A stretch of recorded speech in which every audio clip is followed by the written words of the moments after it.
So funny, you have a lot of thoughts and you sit here and you forget them all.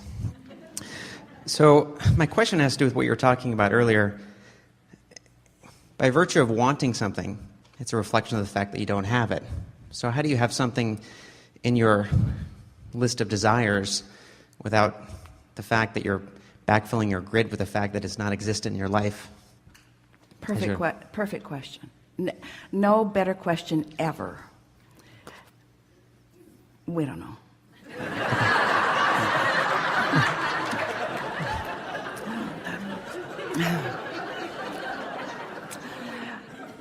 Everything that you want, if you'll ask yourself why you want it, you'll get to the vibrational basis of why you want it. And that's a really good place to be in your grid. In other words, I want the feeling of freedom from it. I want the feeling of fun from it. If you get to the basic emotional reason that you want something, you can find a pure place where you don't contradict your energy so much. Because when you say, I want this thing because I don't have it, now you've got split energy. Or I want it because I need it. Or I want it, but I don't know how it's going to come, or when it's going to come, or where it's going to come from, or who's going to bring it. Those kinds of thoughts introduce all kinds of resistance to the equation and slow it all down. But when you think about what you want and why you want it, now you get right to the basic grid vibrational reason for it. And in doing that, you see, deliberate creation is about one thing, really. Well, it's not completely accurate. Let us start again. Deliberate creation is about asking and then allowing. We talked about the 3 steps. Ask, contrast helps you do that. Source answers, but then you've got to allow what you've asked for in. But we want to say, with that understanding in place, that if you will put your emphasis upon this one thing, deliberate creation is about one thing and one thing only. Not doing that thing that blocks it. Not doing that thing that hinders it. Now that's a screwy sort of backwards pushing against way even to describe it. But we really want you to understand that if you aren't introducing a vibration that is contrary to what's in your vortex and what's really at the basis of the grid that you have built when you decided to come, if you don't do those things that keep introducing static and resistance to it, then things will fill in. The grid will fill in quickly and effectively. We want to re-emphasize something that many of you have heard us talk about before, and that is, this is the way we've said it before. When one who's connected to the stream, or one who's in the vortex, one who's tuned in, tapped in, turned on, one who is in alignment with source energy, we've been using all of those expressions. Someone like that is more powerful than millions who are not. You have so much leverage.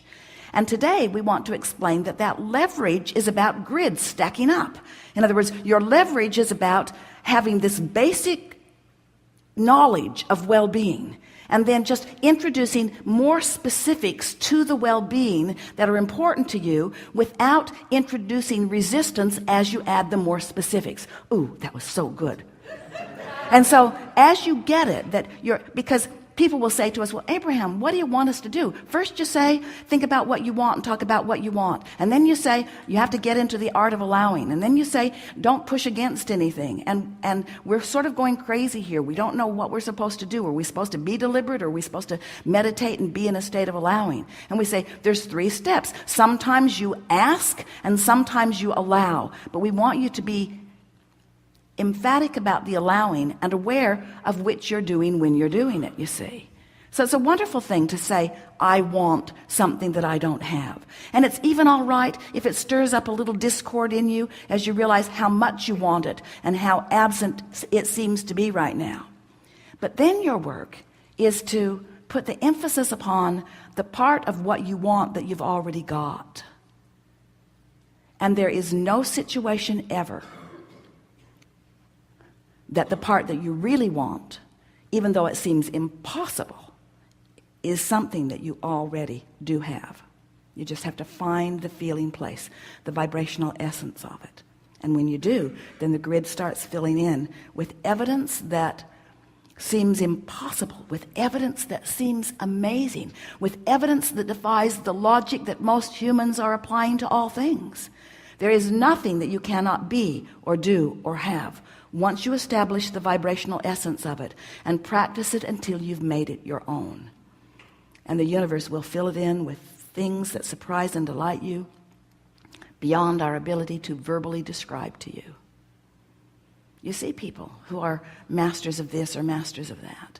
You hear tales of them. Most of you have never really met one who lives up to the standards that we're talking about here, but they are all around you. It's just a matter of finding the vibrational essence of something and practicing it, and then the grid will fill in with the manifestation. So the best question ever just evoked the best answer ever. Yeah. Okay. Something more? Yes, please. One other small thing. You know, with respect to other people and your list of desires, I guess, as you want to create in your life, obviously you can't have any say over somebody else's path in their life, but you can have a desire around your relationship with them.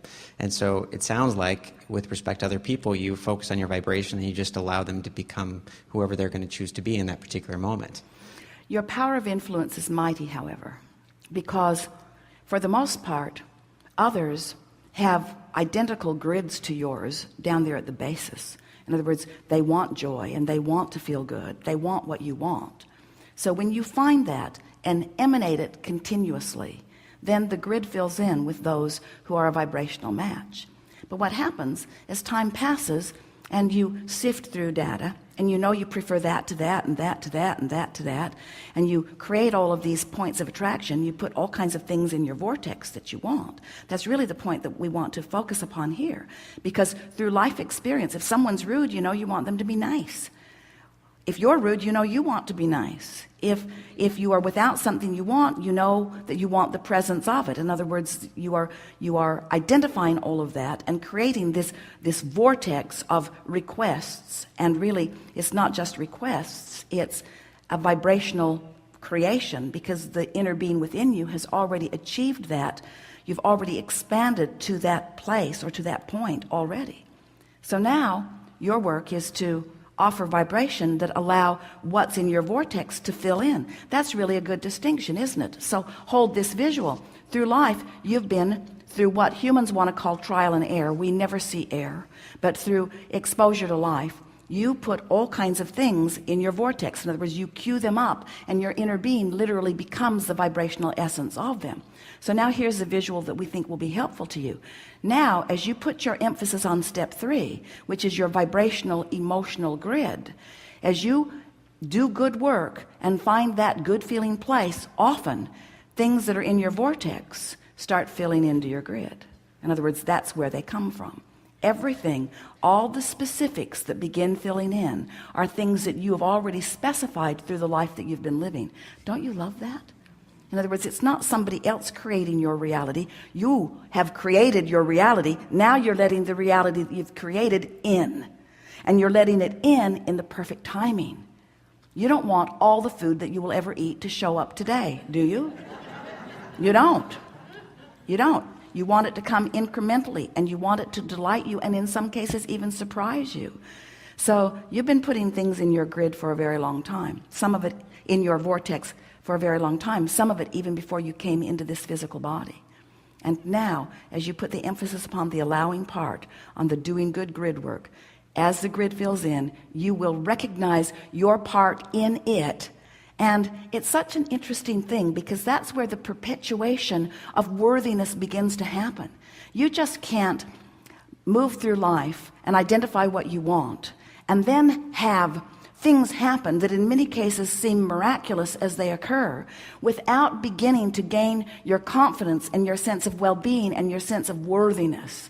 And once you get that going on, in other words, the better you feel about who you are and the better you feel about how things are going for you, then the more things begin to fill in to support it. And the worse you feel, the more things fill in to support it. In other words, you've created all kinds of little piles of potential grid filler inners. And you can tell by the way you feel what your point of attraction is right now. We think that it would be helpful for you, when you think about something that you want, to notice how much fills into your grid before manifestation starts coming. Because if you can get happy about the things that are filling in that don't seem so much like the final manifestation, then you'll have more fun in the process. And isn't that what life is anyway? Esther saw a television commercial last night, right off one of the recordings, about it's about the journey, not about the destination.